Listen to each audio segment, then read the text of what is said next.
Belinda Audio presents this recording of The 80-20 Principle, The Secret of Achieving More with Less, 2nd edition, written by Richard Koch and read by Richard Aspel.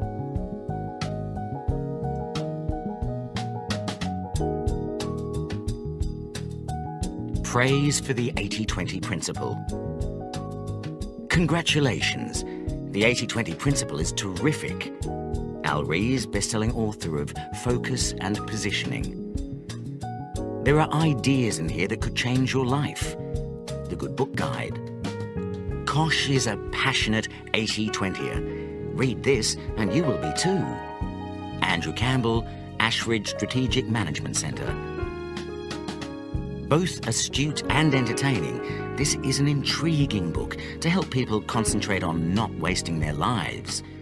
Professor Theodore Zeldin, St Anthony's College, Oxford. We give this Dali-esque masterwork 5 stars, a beautiful collage of well-written prose. The book is worth many times its price. The Western Review, Tampa Bay, Florida.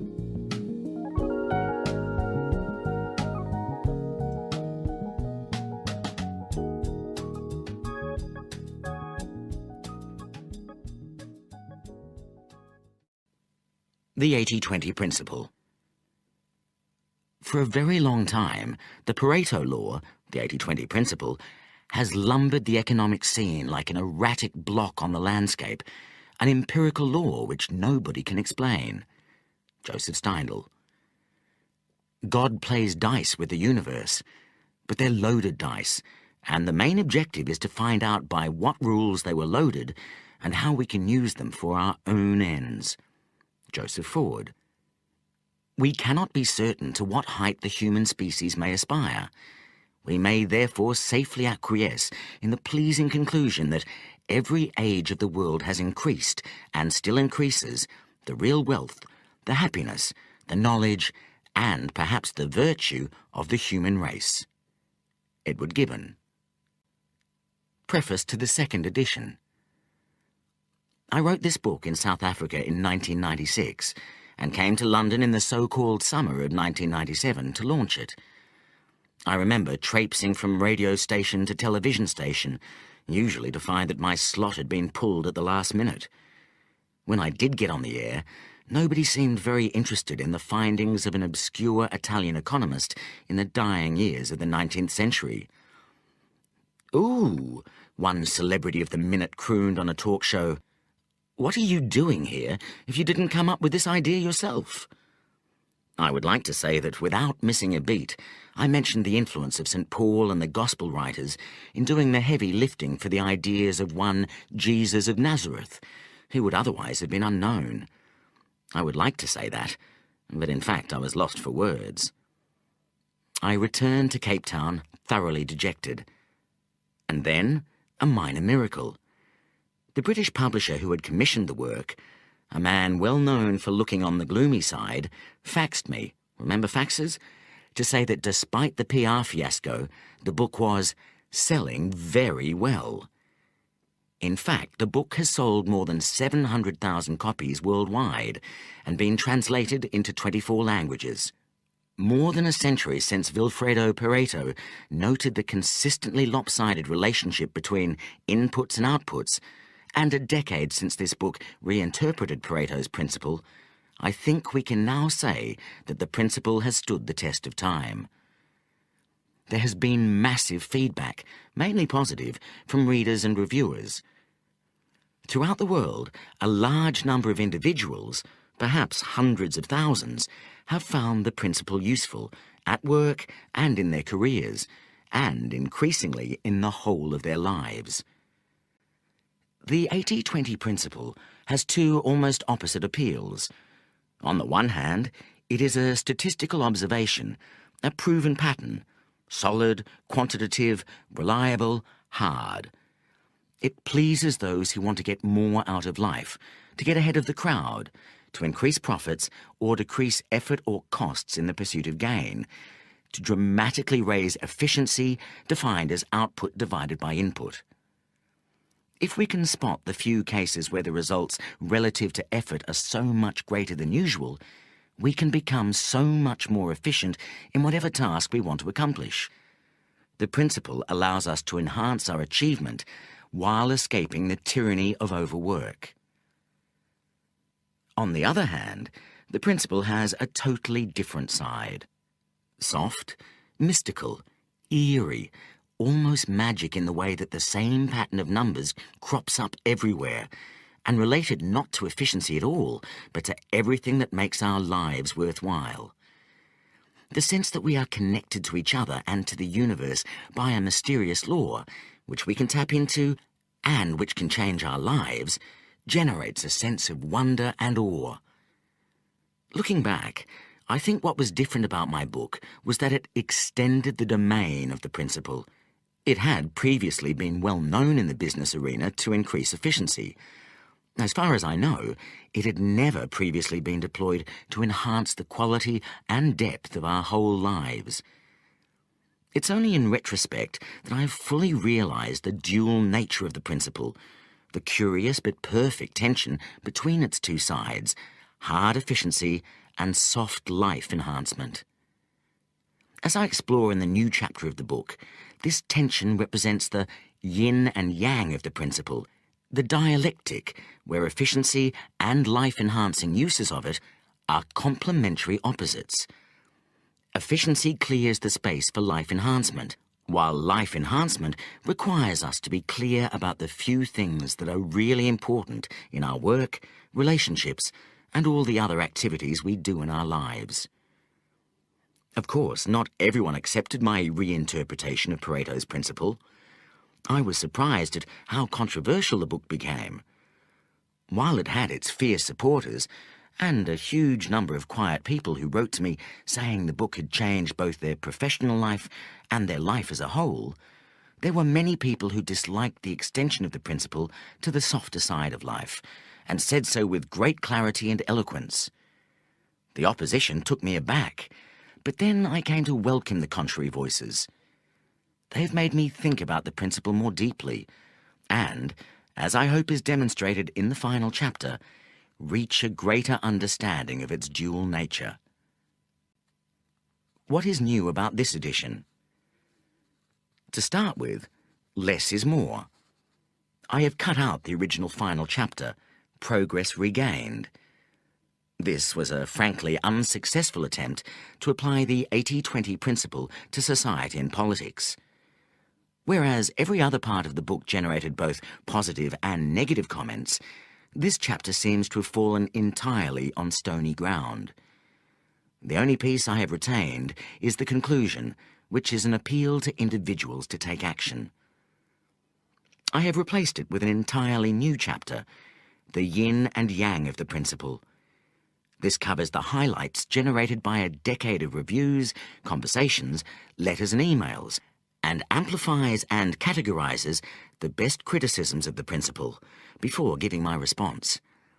I believe this takes us to a new level of awareness and understanding of the power of the principle. It remains for me to thank everyone who has contributed to the great 80-20 debate. Long may it continue, and thank you all so much. I may have touched your lives, but you have certainly touched mine, and I am most grateful. Richard Koch. Richard Koch at btinternet.com. Estepona, Spain, February 2007. The 80-20 Rap. Did you know that there is an excellent 80-20 rap song, courtesy of the incomparable Wyatt Moe G. Jackson? You can listen to it on the web if you like at www.the8020principle.com. It lasts 3 minutes, like a pop song should. Here are the lyrics, which are interspersed with me summing up the message of this book. Richard Koch is a businessman. He discovered a truth, yes, a master plan. Write a book about it, became a hit. It's not only cool, it's also legit. The 80-20 principle is the title. The lessons it teaches you are vital. Sit back and listen to this sound bite. By the time that you're finished, you'll see the light. The 80-20 principle, the key to success. The 80-20 principle, achieve more with less. The 80-20 principle, the key to success. The 80-20 principle, achieve more. So what is the 80-20 principle? The 80-20 principle asserts that a minority, a small number of causes, inputs or effort usually leads to a majority of the results, outputs or rewards. So most of the outputs result from a very small part of the causes or inputs. The 80-20 principle, the key to success. The 80-20 principle, achieve more with less. The 80-20 principle, the key to success. The 80-20 principle, achieve more. Taken literally, this means that, for example, 80% of what we achieve in our job comes from 20% of the time we spend. Thus, for all practical purposes, 4/5 of our effort, pretty much all of it really, is largely irrelevant, and this is contrary, of course, to what we normally expect. The 80-20 principle, the key to success. The 80-20 principle, achieve more with less. The 80-20 principle, the key to success. The 80-20 principle, achieve more. So the 80-20 principle states that there is an inbuilt imbalance between causes and results, inputs and outputs, efforts and rewards. A good benchmark for this imbalance is provided by the 80-20 relationship. A typical pattern will show that 80% of outputs result from 20% of inputs. 80% of consequences flow from 20% of causes, or 80% of results come from 20% of effort. In business, many examples of the 80-20 principle have been validated. 20% of products usually account for about 80% of dollar sales, so do 20% of customers. And 20% of products or customers also usually account for 80% of an organization's profits. The 80-20 principle, the key to success.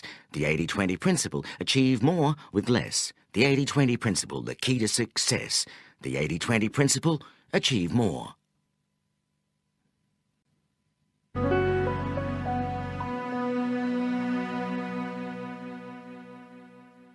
Part 1. Overture. The universe is wonky. What is the 80-20 principle? The 80-20 principle tells us that in any population, some things are likely to be much more important than others. A good benchmark or hypothesis is that 80% of results or outputs flow from 20% of causes, and sometimes from a much smaller proportion of powerful forces. Everyday language is a good illustration.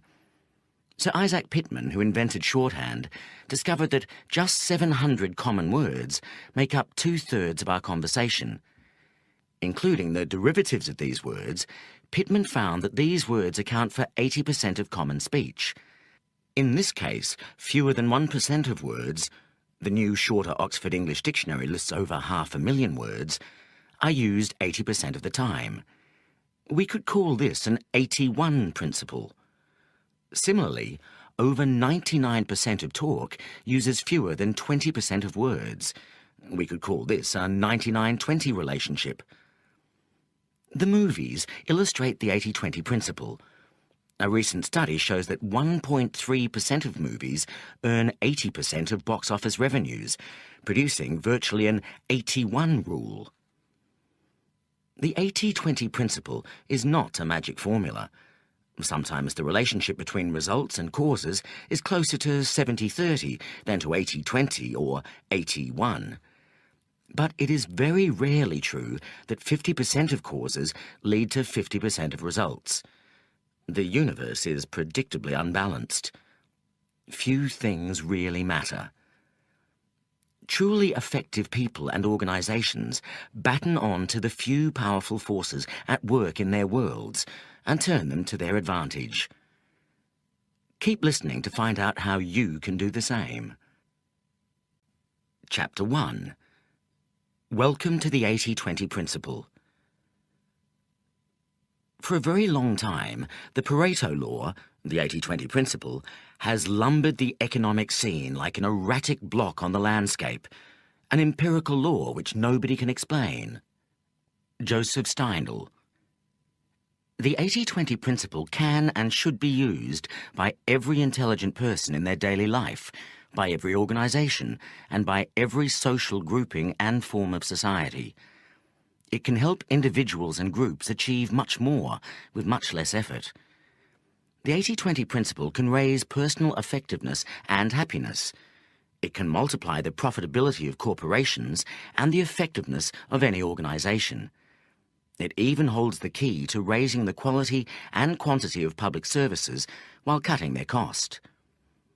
This book, the first ever on the 80-20 principle, is written from a burning conviction, validated in personal and business experience, that this principle is one of the best ways of dealing with and transcending the pressures of modern life. What is the 80-20 principle? The 80-20 principle asserts that a minority of causes, inputs or effort usually lead to a majority of the results, outputs or rewards. Taken literally, this means that, for example, 80% of what you achieve in your job comes from 20% of the time spent. Thus, for all practical purposes, 4/5 of the effort, a dominant part of it, is largely irrelevant. This is contrary to what people normally expect. So, the 80-20 principle states that there is an inbuilt imbalance between causes and results, inputs and outputs, and effort and reward. A good benchmark for this imbalance is provided by the 80-20 relationship. A typical pattern will show that 80% of outputs result from 20% of inputs, that 80% of consequences flow from 20% of causes, or that 80% of results come from 20% of effort. In business, many examples of the 80-20 principle have been validated. 20% of products usually account for about 80% of dollar sales value. So do 20% of customers. 20% of products or customers usually also account for about 80% of an organization's profits. In society, 20% of criminals account for 80% of the value of all crime. 20% of motorists cause 80% of accidents. 20% of those who marry comprise 80% of the divorce statistics. Those who consistently remarry and redivorce distort the statistics and give a lopsidedly pessimistic impression of the extent of marital fidelity. 20% of children attain 80% of educational qualifications available. In the home, 20% of your carpets are likely to get 80% of the wear. 20% of your clothes will be worn 80% of the time. And if you have an intruder alarm, 80% of the false alarms will be set off by 20% of the possible causes. The internal combustion engine is a great tribute to the 80-20 principle. 80% of the energy is wasted in combustion, and only 20% gets to the wheels. This 20% of the input generates 100% of the output. Pareto's discovery: systematic and predictable lack of balance. The pattern underlying the 80-20 principle was discovered in 1897, exactly 100 years ago, by Italian economist Vilfredo Pareto, 1848 to 1923. His discovery has since been called many names, including the Pareto Principle, the Pareto Law, the 80-20 Rule, the Principle of Least Effort, and the Principle of Imbalance. Throughout this book, we will call it the 80-20 Principle. By a subterranean process of influence on many important achievers, especially business people, computer enthusiasts, and quality engineers, the 80-20 principle has helped to shape the modern world. Yet it has remained one of the great secrets of our time, and even the select band of cognoscenti who know and use the 80-20 principle only exploit a tiny proportion of its power. So what did Vilfredo Pareto discover? He happened to be looking at patterns of wealth and income in 19th century England. He found that most income and wealth went to a minority of the people in his samples. Perhaps there was nothing very surprising in this, but he also discovered two other facts that he thought highly significant. One was that there was a consistent mathematical relationship between the proportion of people, as a percentage of the total relevant population, and the amount of income or wealth that this group enjoyed.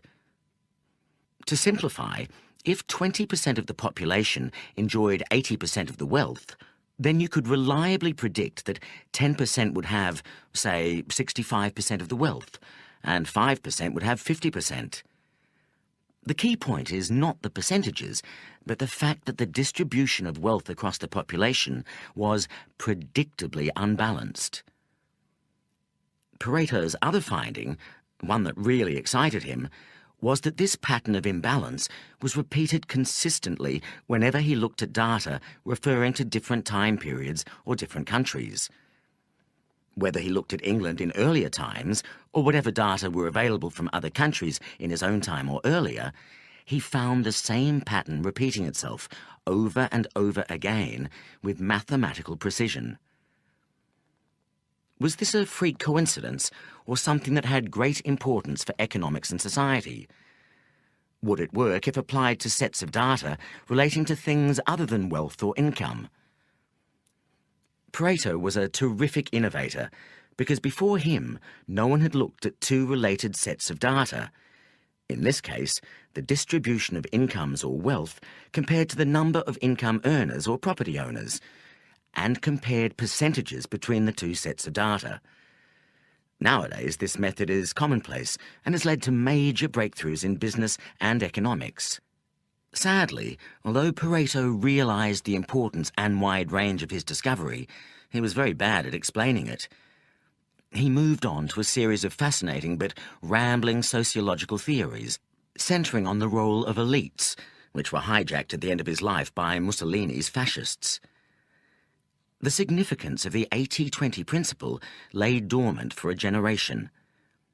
While a few economists, especially in the US, realized its importance, it was not until after the Second World War that two parallel yet completely different pioneers began to make waves with the 80-20 principle.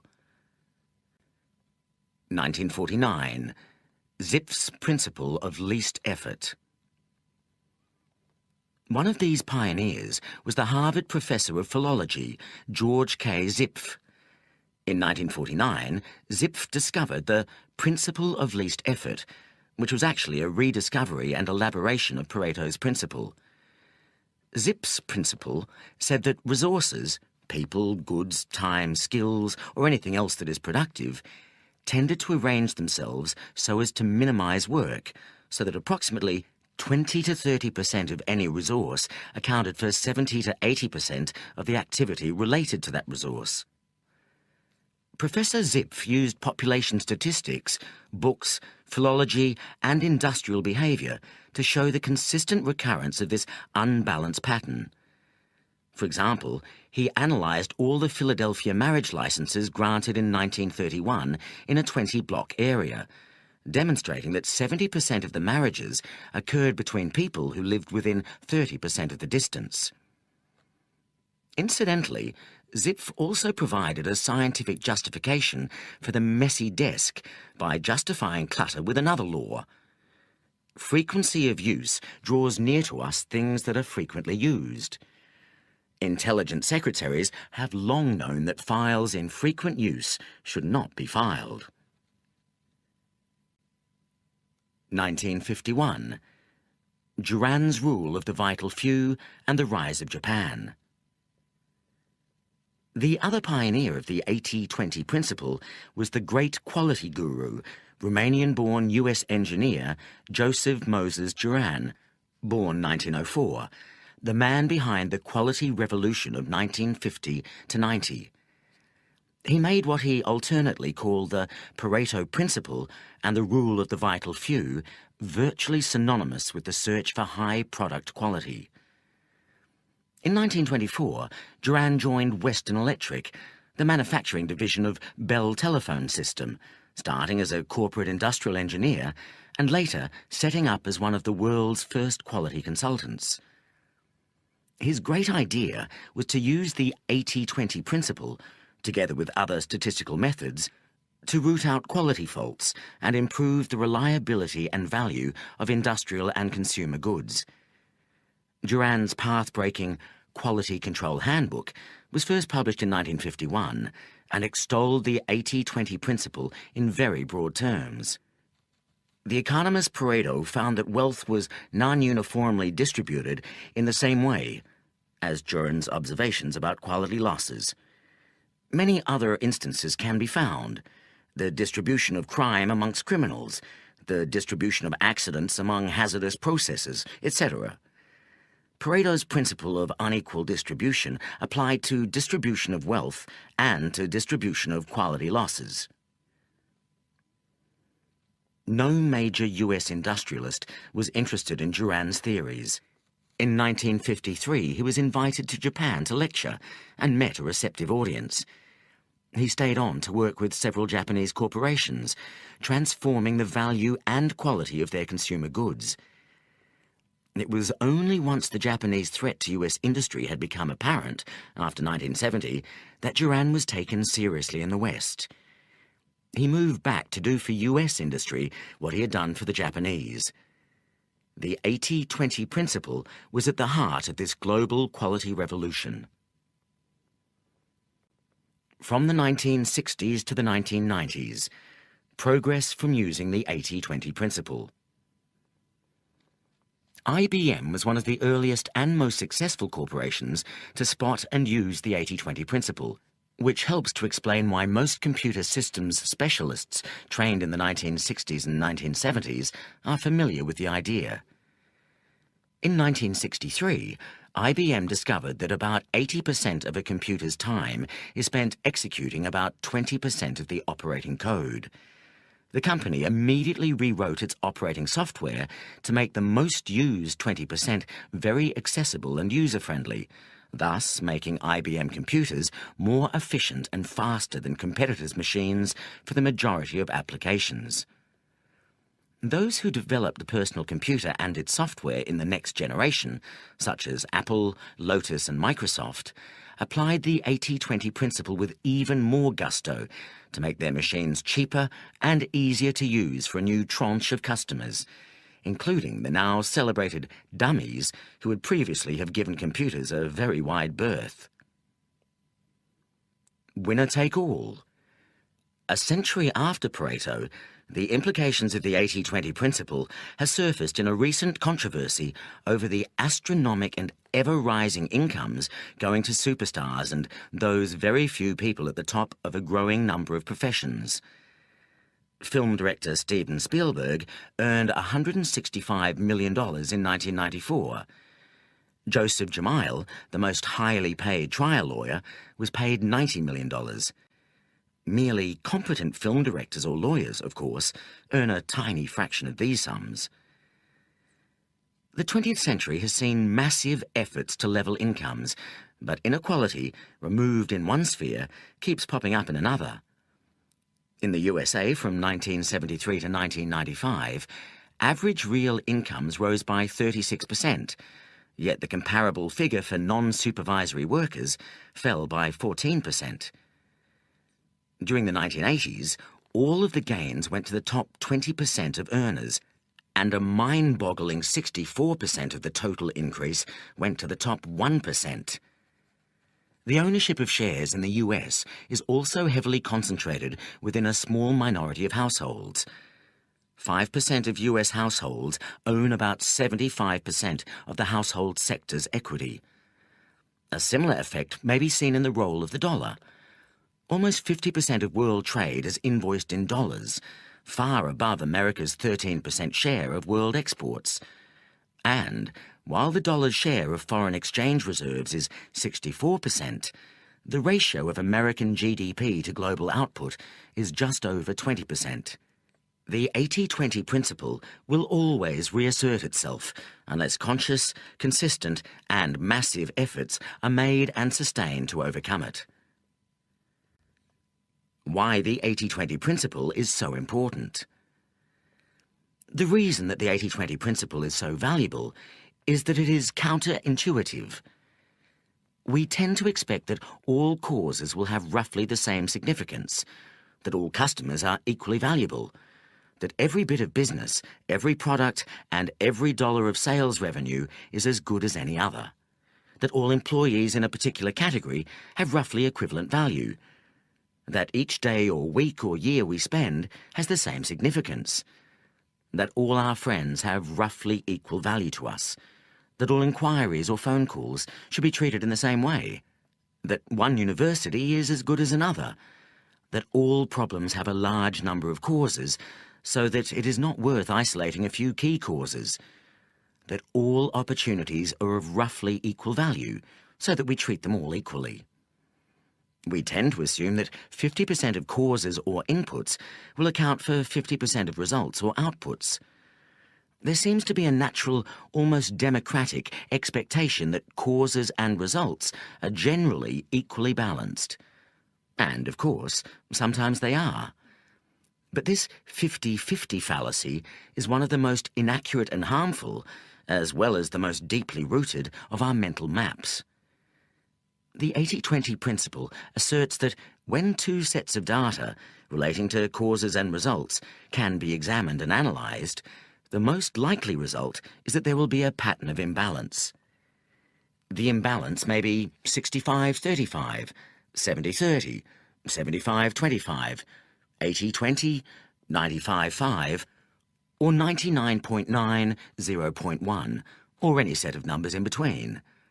However, the two numbers in the comparison don't have to add up to 100. The 80-20 principle also asserts that when we know the true relationship, we are likely to be surprised at how unbalanced it is.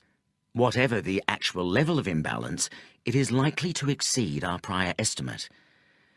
Executives may suspect that some customers and some products are more profitable than others, but when the extent of the difference is proved, they are likely to be surprised and sometimes dumbfounded.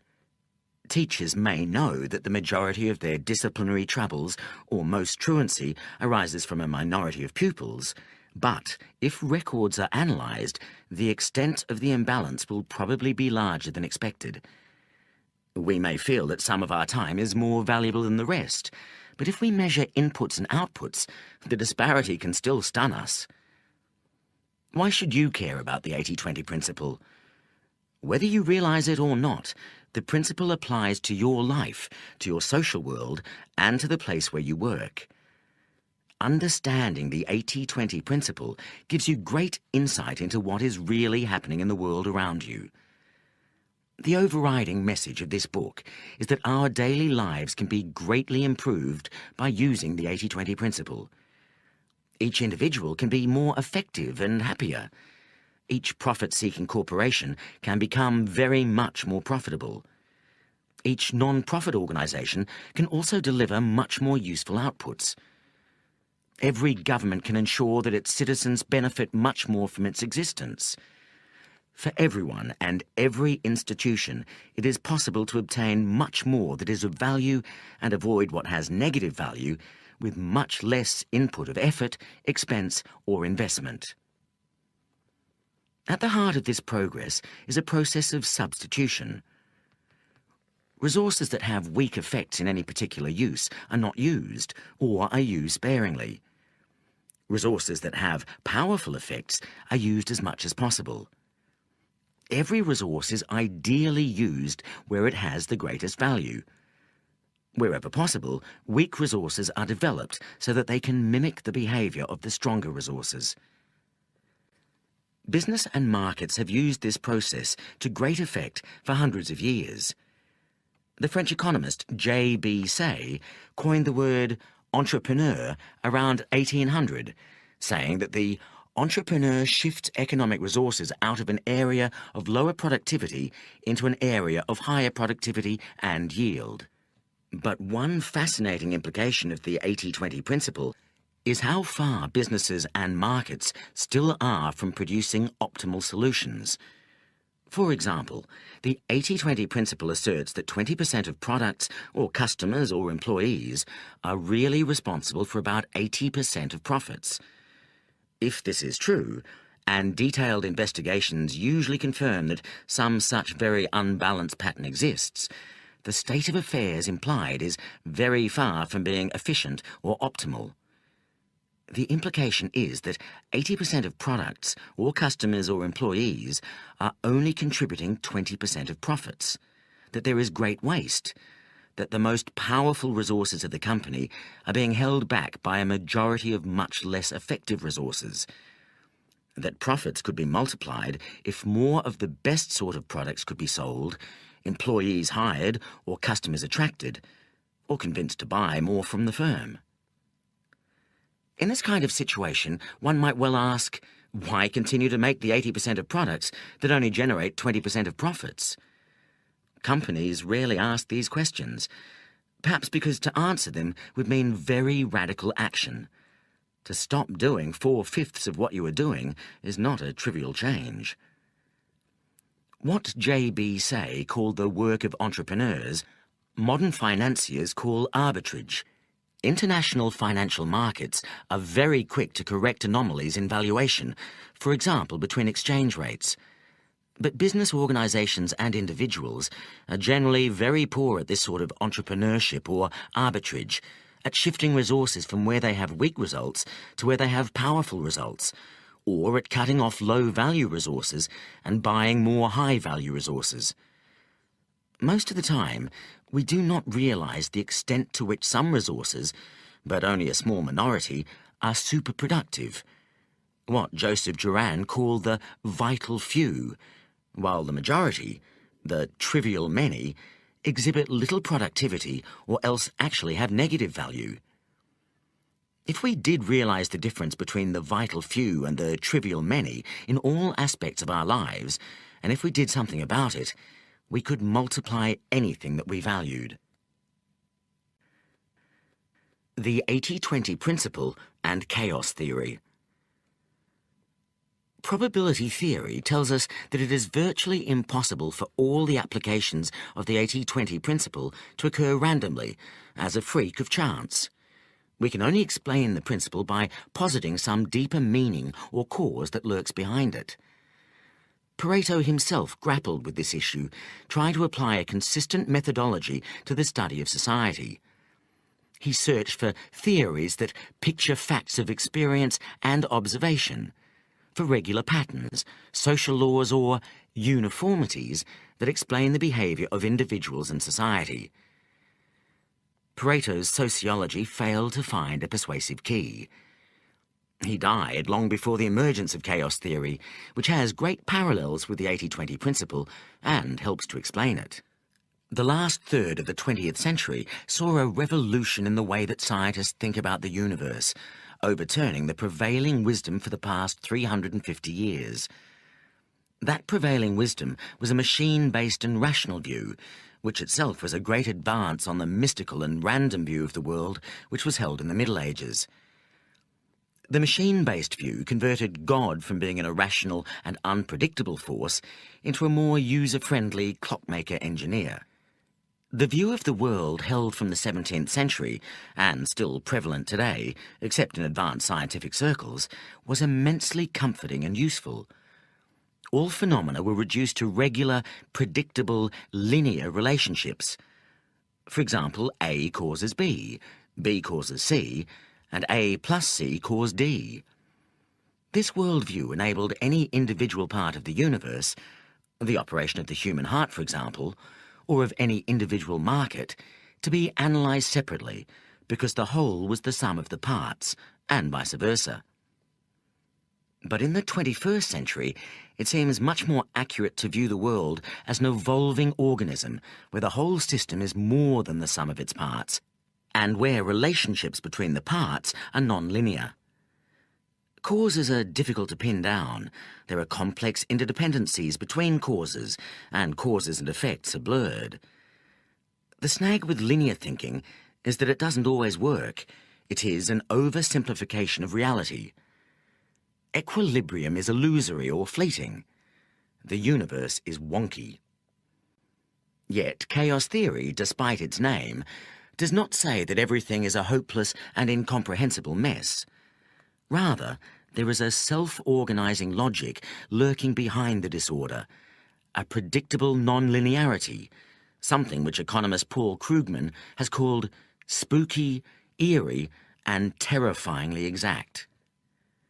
The logic is more difficult to describe than to detect, and is not totally dissimilar to the recurrence of a theme in a piece of music. Certain characteristic patterns recur, but with infinite and unpredictable variety. Chaos theory and the 80-20 principle illuminate each other. What have chaos theory and related scientific concepts got to do with the 80-20 principle? Although no one else appears to have made the link, I think the answer is a great deal. The principle of imbalance. The common thread between chaos theory and the 80-20 principle is the issue of balance, or more precisely, imbalance. Both chaos theory and the 80-20 principle assert, with a great deal of empirical backing, that the universe is unbalanced. They both say that the world is not linear. Cause and effect are rarely linked in an equal way. Both also place great store by self-organisation. Some forces are always more forceful than others and will try to grab more than their fair share of resources. Chaos theory helps to explain why and how this imbalance happens by tracing a number of developments over time. The universe is not a straight line. The 80-20 principle, like chaos theory, is based around the idea of non-linearity.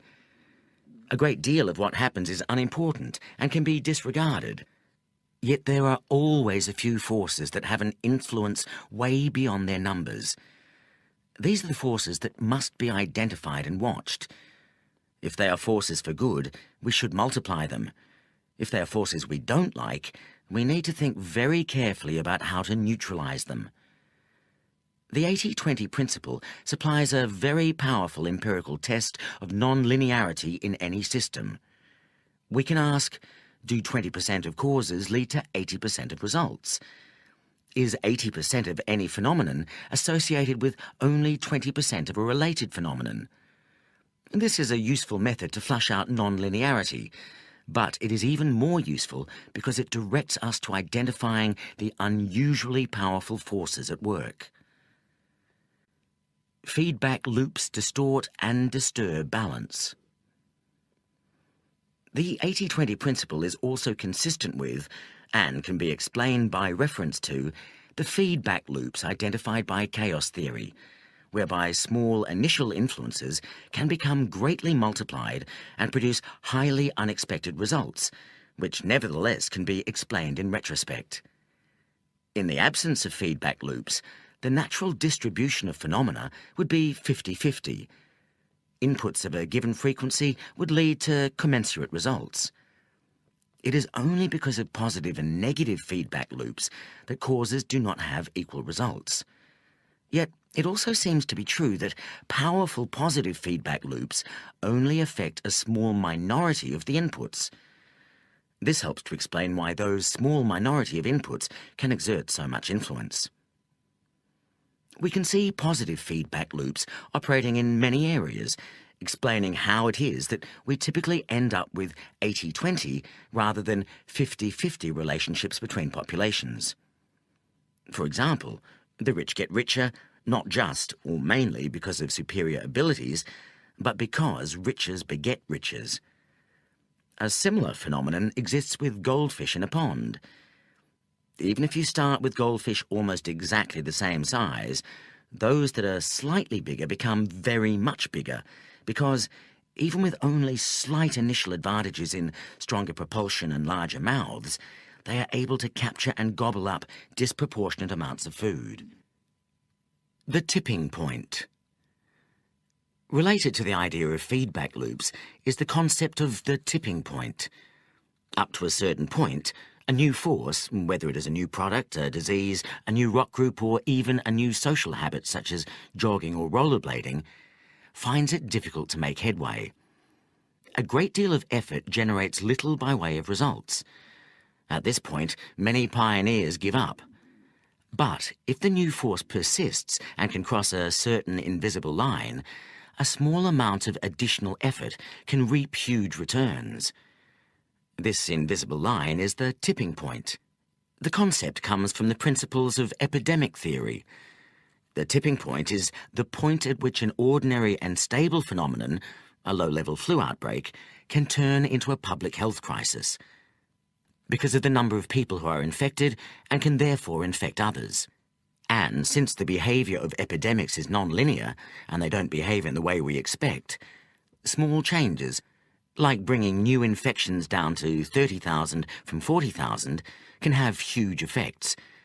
It all depends when and how the changes are made.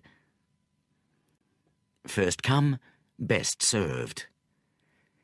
Chaos theory advocates sensitive dependence on initial conditions. What happens first, even something ostensibly trivial, can have a disproportionate effect. This resonates with, and helps to explain, the 80-20 principle. The latter states that a minority of causes exert a majority of effects. One limitation of the 80-20 principle, taken in isolation, is that it always represents a snapshot of what is true now, or, more precisely, in the very recent past when the snapshot was taken. This is where chaos theory's doctrine of sensitive dependence on initial conditions is helpful. A small lead early on can turn into a larger lead or a dominant position later on, until equilibrium is disturbed and another small force then exerts a disproportionate influence. A firm that, in the early stages of a market, provides a product that is 10% better than its rivals may end up with 100 or 200% greater market share, even if the rivals later provide a better product. In the early days of motoring, if 51% of drivers or countries decide to drive on the right rather than the left of the road, this will tend to become the norm for nearly 100% of road users. In the early days of using a circular clock, if 51% of clocks go what we now call clockwise rather than counterclockwise, this convention will become dominant, although clocks could just as logically have moved to the left. In fact, the clock over Florence Cathedral moves counterclockwise and shows 24 hours. Soon after 1442, when the cathedral was built, the authorities and clockmakers standardised on a 12-hour clockwise clock because the majority of clocks had those features. Yet, if 51% of clocks had ever been like the clock over Florence Cathedral, we would now be reading a 24-hour clock backwards. These observations regarding sensitive dependence on initial conditions do not exactly illustrate the 80-20 principle.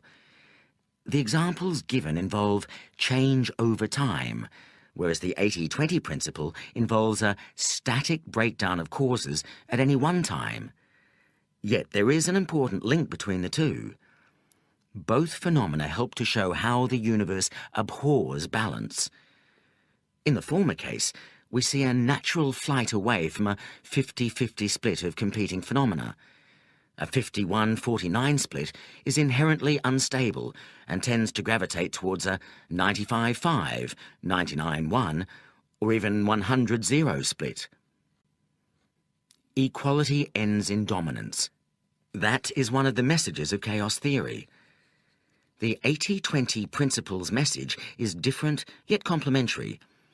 It tells us that, at any one point, a majority of any phenomenon will be explained or caused by a minority of the actors participating in the phenomenon.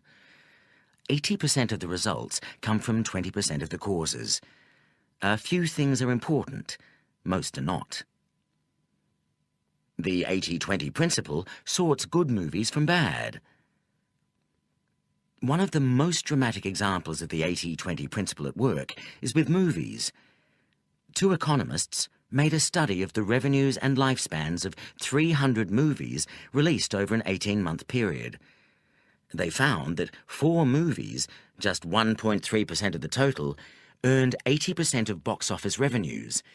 The other 296 movies, or 98.7%, earned only 20% of the gross. So movies, which are a good example of unrestricted markets at work, produce virtually an 80-1 rule, a very clear demonstration of the principle of imbalance. Even more intriguing is why. It transpires that moviegoers behave just like gas particles in random motion. As identified by chaos theory, gas particles, ping-pong balls or moviegoers all behave at random, but produce a predictably unbalanced result. Word of mouth from reviews and the first audiences determines whether the second set of audiences will be large or small, which determines the next set, and so on. Movies like Independence Day or Mission Impossible continue to play to packed houses, while other star-studded and expensive movies like Waterworld or Daylight very quickly play to smaller and smaller houses, and then none at all. This is the 80-20 principle working with a vengeance. A guide to this guidebook. Chapter 2 explains how you can put the 80-20 principle into practice and explores the distinction between 80-20 analysis and 80-20 thinking, both of which are useful methods derived from the 80-20 principle. 80-20 analysis is a systematic, quantitative method of comparing causes and effects. 80-20 thinking is a broader, less precise and more intuitive procedure comprising the mental models and habits that enable us to hypothesize what are the important causes of anything important in our lives, to identify these causes, and to make sharp improvements in our position by redeploying our resources accordingly. Part 2, Corporate Success Needn't Be a Mystery, summarizes the most powerful business uses of the 80-20 principle. These uses have been tried and tested and found to be of immense value, yet remain curiously unexploited by most of the business community. There is little in my summary that is original, but anyone seeking major profit improvement, whether for a small or large business, should find this a very useful primer and the first ever to appear in a book. Part 3, Work Less, Earn and Enjoy More, shows how the 80-20 principle can be used to raise the level at which you are operating in both your work and personal life. This is a pioneering attempt to apply the 80-20 principle on a novel canvas, and the attempt, although I am sure it is imperfect and incomplete in many ways, does lead to some surprising insights. For example, 80% of the typical person's happiness or achievement in life occurs in a small proportion of that life. The peaks of great personal value can usually be greatly expanded. The common view is that we are short of time.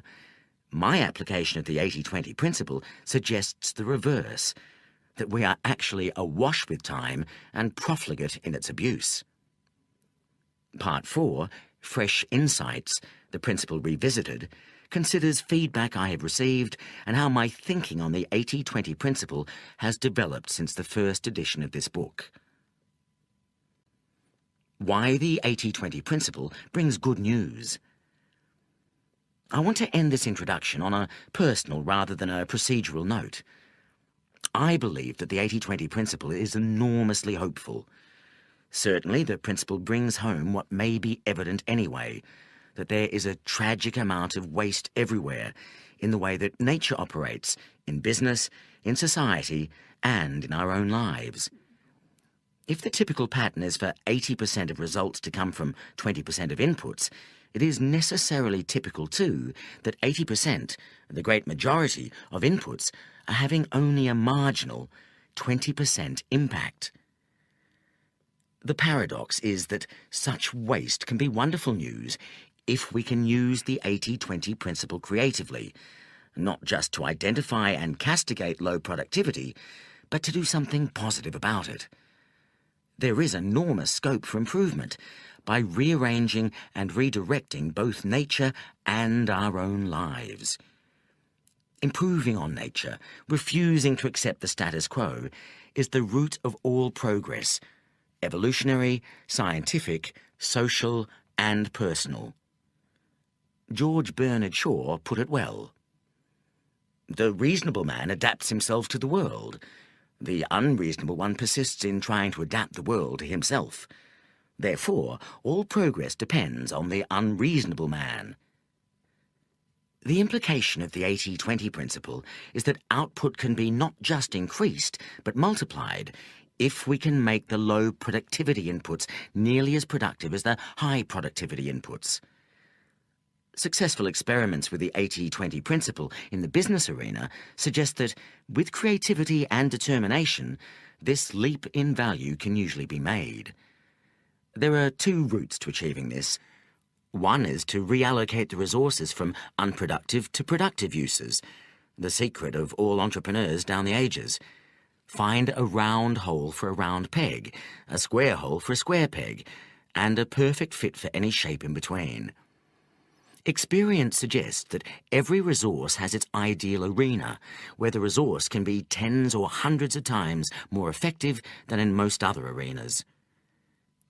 The other route to progress, the method of scientists, doctors, preachers, computer systems designers, educationalists, and trainers, is to find ways to make the unproductive resources more effective, even in their existing applications. To make the weak resources behave as though they were their more productive cousins. To mimic, if necessary by intricate rote-learning procedures, the highly productive resources. The few things that work fantastically well should be identified, cultivated, nurtured, and multiplied. At the same time, the waste, the majority of things that will always prove to be of low value to man and beast, should be abandoned or severely cut back. As I've been writing this book and observed thousands of examples of the 80-20 principle, I have had my faith reinforced. Faith in progress, in great leaps forward, and in mankind's ability, individually and collectively, to improve the hand that nature has dealt. Joseph Ford comments, "God plays dice with the universe, but they're loaded dice, and the main objective is to find out by what rules they were loaded and how we can use them for our own ends." The 80-20 principle can help us achieve precisely that. Chapter 2. How to Think 80-20. Chapter 1 explained the concept behind the 80-20 principle.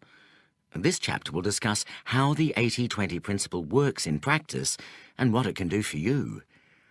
Two applications of the principle, 80-20 analysis and 80-20 thinking, provide a practical philosophy which will help you understand and improve your life.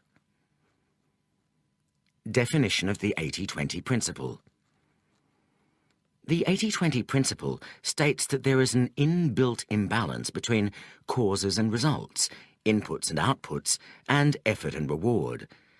Typically, causes, inputs, or effort divide into two categories: the majority that have little impact, a small minority that have a major, dominant impact. Typically also, results, outputs, or rewards are derived from a small proportion of the causes, inputs, or effort aimed at producing the results, outputs, or rewards.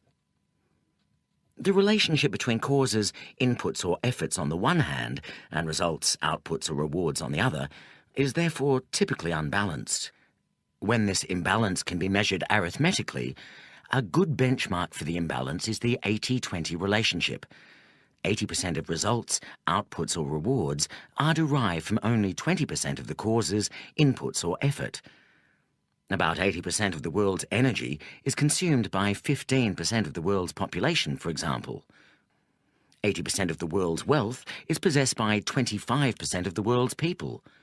In healthcare, 20% of your population base and/or 20% of its disease elements will consume 80% of your resources. Let us imagine, for example, that a company has 100 products and has found out that the most profitable 20 products account for 80% of all profits. It might help here to picture two piles: a big pile of the 100 products the company makes and a pile of cash that represents the profits made. Just one profitable product, 1% of the total products, makes 20% of the profits. So, if you pull that particular widget out of the pile of products, you have to match it with the 20% of the money from the cash pile. If we continue counting the next most profitable product, and the next, until we have the profits from the top 20 products, we end up with two pairs of piles. The first pair has one small pile of the top 20 products, and one big pile of cash representing 80% of the profits. The second pair is the flip side of this. There's a big pile, which is the company's other 80 products, and a small pile of cash to represent the profit they make, which is just 20% of total profits. The 80-20 numbers are only a benchmark, and the real relationship may be more or less unbalanced than 80-20. The 80-20 principle asserts, however, that in most cases the relationship is much more likely to be closer to 80-20 than to 50-50. If all of the products in our example made the same profit, then the relationship would be shown as corresponding piles of cash and products of equal size. The curious but crucial point is that when such investigations are conducted, imbalance is much more common than balance. Of course, the exact relationship may not be 80-20. 80-20 is both a convenient metaphor and a useful hypothesis, but it is not the only pattern. Sometimes 80% of the profits come from 30% of the products. Sometimes 80% of the profits come from 15% or even 10% of the products. The numbers compared do not have to add up to 100, but the picture usually looks unbalanced. There's a bigger pile of cash paired with a smaller pile of products, rather than piles of cash and goods of about the same size. It is perhaps unfortunate that the numbers 80 and 20 add up to 100. This makes the result look elegant, as indeed would a result of 50-50, 70-30, 99-1, or many other combinations. And it is certainly memorable. But it makes many people think that we are dealing with just one set of data, one 100%. Well, this is not so. If 80% of people are right-handed and 20% are left-handed, this is not an 80-20 observation. To apply the 80-20 principle, you have to have two sets of data, both adding up to 100%, and one measuring a variable quantity owned, exhibited, or caused by the people or things making up the other 100%. What the 80-20 principle can do for you. Every person I have known who has taken the 80-20 principle seriously has emerged with useful and, in some cases, life-changing insights. You have to work out your own uses for the principle. They will be there if you look creatively. Part 3, chapters 9 to 15, will guide you on your odyssey, but I can illustrate with some examples from my own life. How the 80-20 principle has helped me. When I was a raw student at Oxford, my tutor told me never to go to lectures. Books can be read far faster, he explained, but never read a book from cover to cover, except for pleasure. When you are working, find out what the book is saying much faster than you would by reading it through. Read the conclusion, then the introduction, then the conclusion again, then dip lightly into any interesting bits. What he was really saying was that 80% of the value of a book can be found in 20% or fewer of its pages, and absorbed in 20% of the time most people would take to read it through. I took to this study method and extended it. At Oxford, there is no system of continuous assessment, and the class of degree earned depends entirely on finals, the examinations taken at the end of the course.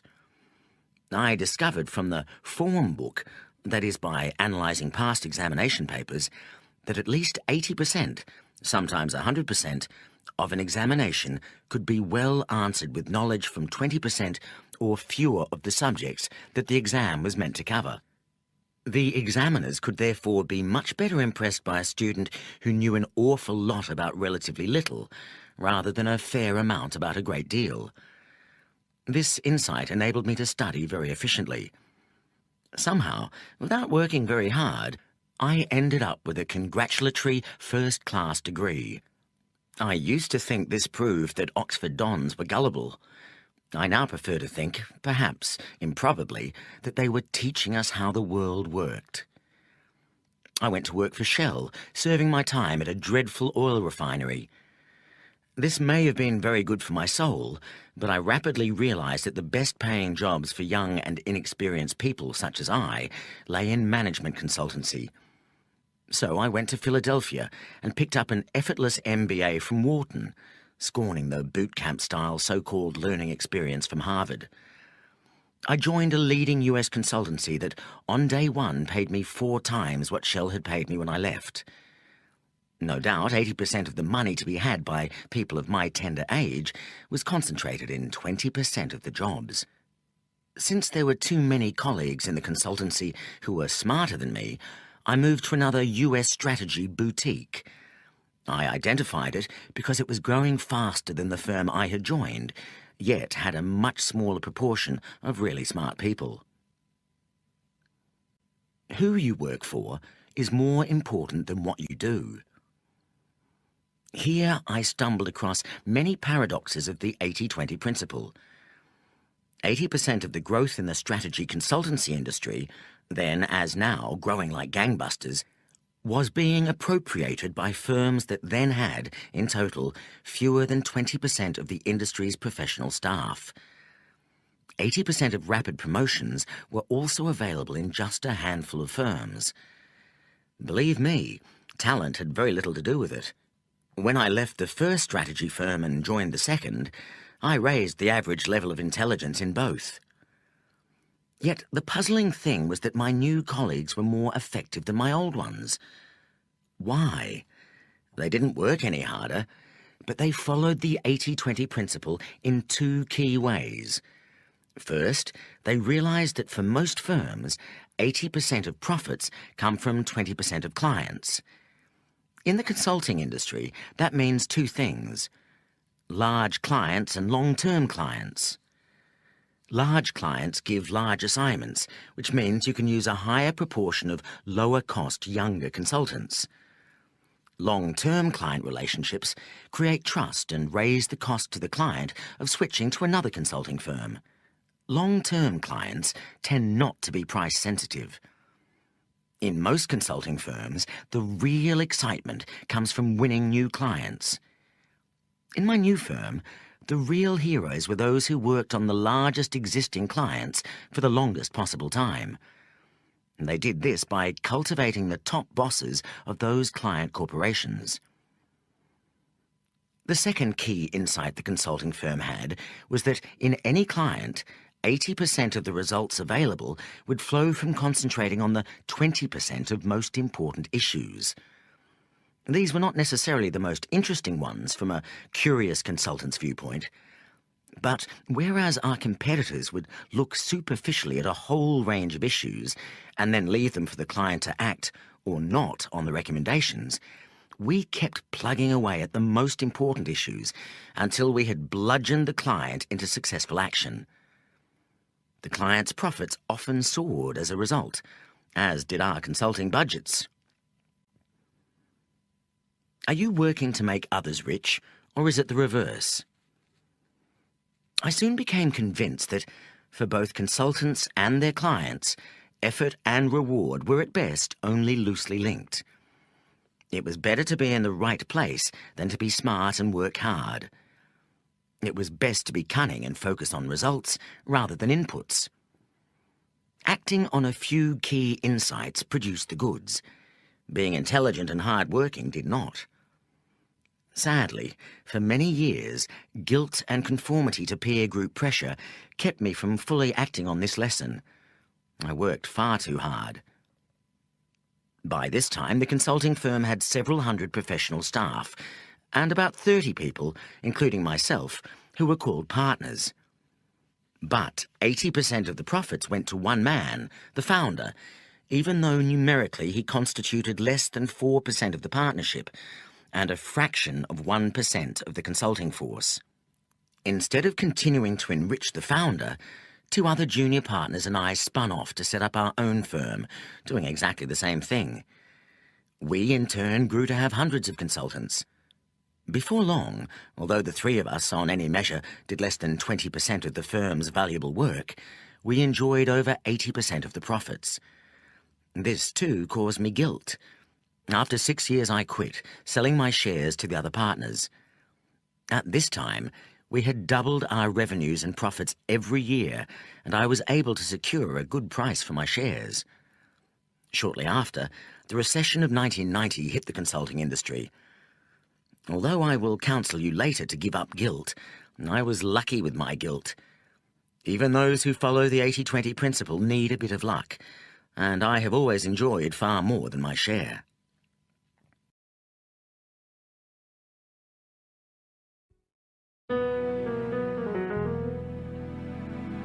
This is the end of CD 1. The book continues on CD 2.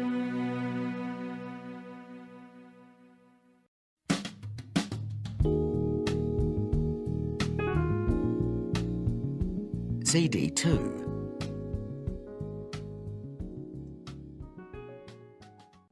Wealth from investment can dwarf wealth from working. With 20% of the money received, I made a large investment in the shares of one corporation, Filofax. Investment advisors were horrified. At the time, I owned about 20 shares in quoted public companies, but this one stock, 5% of the number of shares I owned, accounted for about 80% of my portfolio. Fortunately, the proportion proceeded to grow still further, as over the next 3 years, Filofax shares multiplied several times in value. When I sold some shares in 1995, it was at nearly 18 times the price I had paid for my first stake. I made 2 other large investments, one in a start-up restaurant called Belgo, and the other in MSI, a hotel company that at the time owned no hotels. Together, these 3 investments at cost comprised about 20% of my net worth, but they have accounted for more than 80% of my subsequent investment gains, and now comprise over 80% of a much larger net worth. As Chapter 14 will show, 80% of the increase in wealth from most long-term portfolios comes from fewer than 20% of the investments. It is crucial to pick this 20% well, and then concentrate as much investment as possible into it. Conventional wisdom is not to put all your eggs in one basket. 80-20 wisdom is to choose a basket carefully, load all your eggs into it, and then watch it like a hawk. How to use the 80-20 principle. There are 2 ways to use the 80-20 principle. Traditionally, the 80-20 principle has required 80-20 analysis, a quantitative method to establish the precise relationship between causes, input, effort, and results, outputs, rewards. This method uses the possible existence of the 80-20 relationship as a hypothesis and then gathers the facts so that the true relationship is revealed. This is an empirical procedure which may lead to any result ranging from 50-50 to 99.90.1. If the result does demonstrate a marked imbalance between inputs and outputs, say a 65-35 relationship, or an even more unbalanced one, then normally action is taken as a result.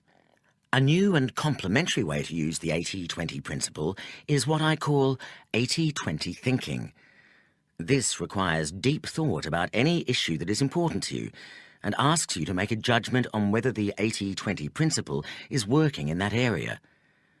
You can then act on the insight.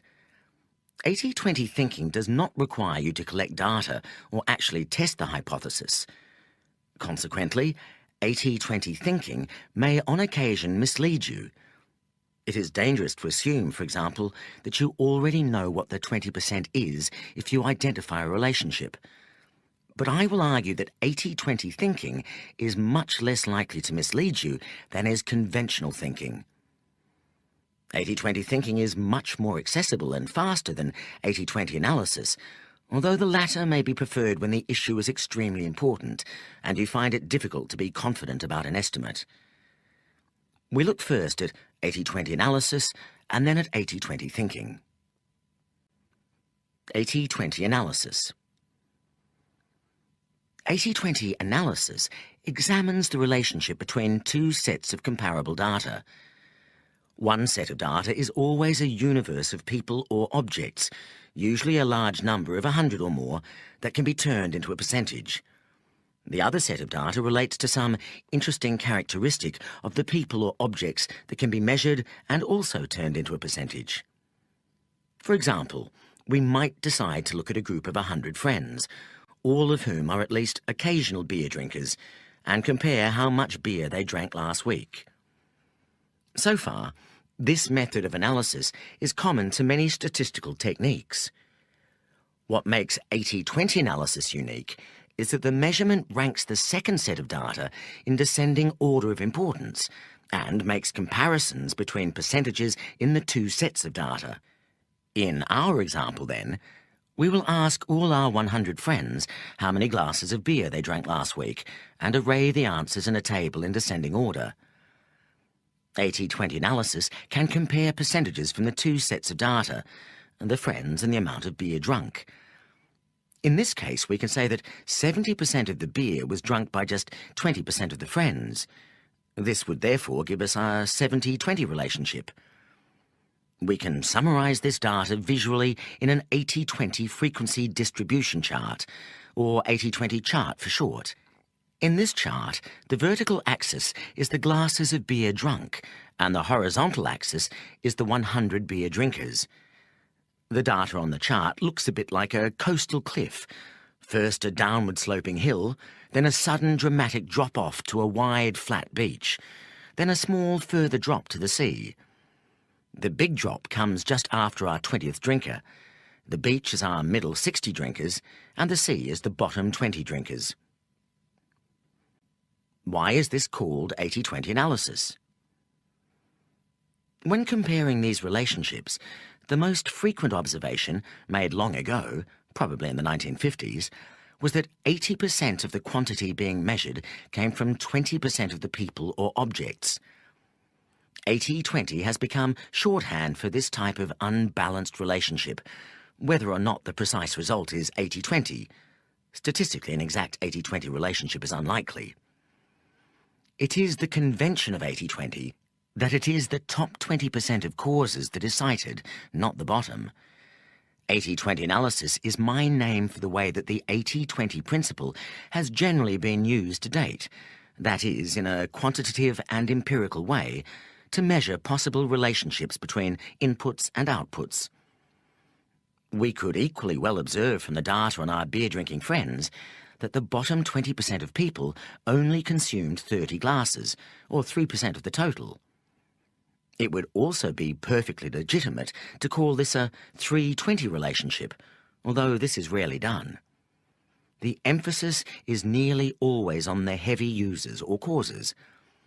If a brewery was conducting a promotion or wanted to find out what beer drinkers thought about their range of beers, it would be most useful to go to the top 20. We might also want to know what percentage of our friends combine to account for 80% of total beer consumption. In this case, inspection would show that Mike G, the 28th biggest drinker with 10 glasses, took the cumulative total to 800 glasses.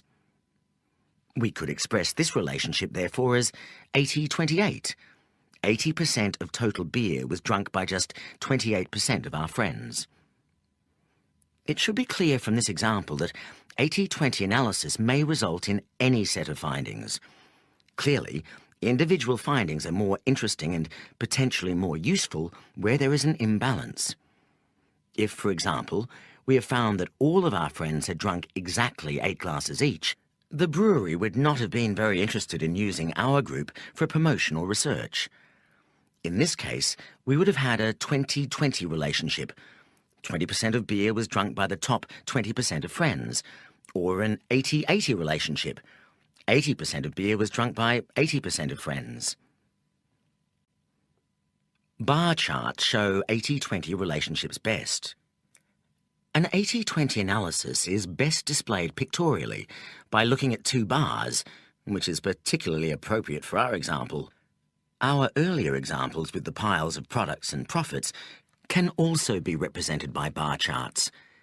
Imagine two vertical bars side by side, like two tall windows.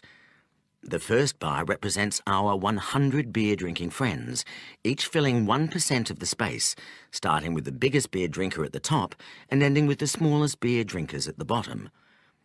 The second bar represents the total amount of beer drunk by each and all of our friends. We can choose any given percentage of our friends and see how much beer they accounted for. For example, if we painted in the top 20% of the first bar or window, our top 20 drinkers, we would have to paint in 70% of the second bar or window, because that's how much beer those 20 people drank. In other words, the two bars would show what we discovered by putting the data in a table or in the 80-20 chart described earlier, that the top 20% of beer drinkers accounted for 70% of the beer drunk. The bar chart just takes the data and displays it from top to bottom instead of left to right. It doesn't matter which display you prefer. If we wanted to illustrate what percentage of our friends drank 80% of the beer, we would fill in the bars slightly differently to show the 80-28 relationship. 28% of our friends drank 80% of the beer. What is 80-20 analysis used for? Generally, to change the relationship it describes or to make better use of it. One use is to concentrate on the key causes of the relationship, the 20% of inputs that lead to 80%, or whatever the precise number is, of the outputs. If the top 20% of beer drinkers account for 70% of beer consumed, this is a group that a brewery should concentrate on reaching in order to attract as high a share as possible of the business from the 20%, and possibly also to increase their beer consumption still further. For all practical purposes, the brewery may decide to ignore the 80% of beer drinkers who only consume 30% of the beer. This simplifies the task immensely. Similarly, a firm that finds that 80% of its profits come from 20% of its customers should use this information to concentrate on keeping that 20% happy and increasing the business carried out with them. This is much easier, as well as more rewarding, than paying equal attention to the whole customer group. Or, if the firm finds that 80% of its profits come from 20% of its products, it should put most of its efforts behind selling more of those products. The same idea applies to non-business applications of 80-20 analysis. If you analysed the enjoyment you derive from all your leisure activities and found that 80% of the enjoyment derived from 20% of the activities, which currently took only 20% of your leisure time, it would make sense to increase the time allocation from 20 to at least 80%. Take transport as another example. 80% of traffic jams occur on 20% of roads. If you drive on the same route to work each day, you will know that roughly 80% of delays usually occur at 20% of the intersections. A sensible reaction would be for traffic authorities to pay particular attention to traffic phasing on those 20% of jam-creating intersections. While the expense of such phasing might be too much for 100% of junctions, 100% of the time, it would be money well spent in the key 20% of locations for 20% of the day.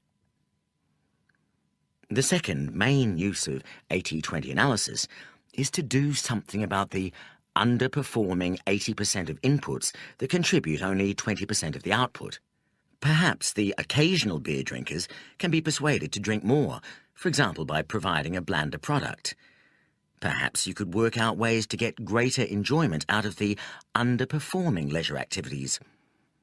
In education, interactive teaching systems now replicate the technique used by college professors where questions are addressed randomly to any student in order to combat the 80-20 rule, where 80% of classroom participation comes from 20% of the trainees.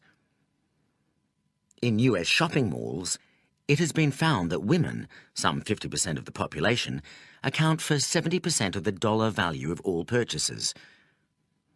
One way to increase the 30% of sales to men might be to build stores specifically designed for them. Although this second application of 80-20 analysis is sometimes very useful and has been put to great effect in industry in improving the productivity of underperforming factories, it is generally harder work and less rewarding than the first use. Don't apply 80-20 analysis in a linear way. In discussing the uses of 80-20 analysis, we must also briefly address its potential abuses. Like any simple and effective tool, 80-20 analysis can also be misunderstood, misapplied, and, instead of being the means to an unusual insight, serve as the justification for conventional thuggery. 80-20 analysis, applied inappropriately and in a linear way, can also lead the innocent astray. You need constantly to be vigilant against false logic. Let me illustrate this with an example from the book trade. It is easy to demonstrate that in most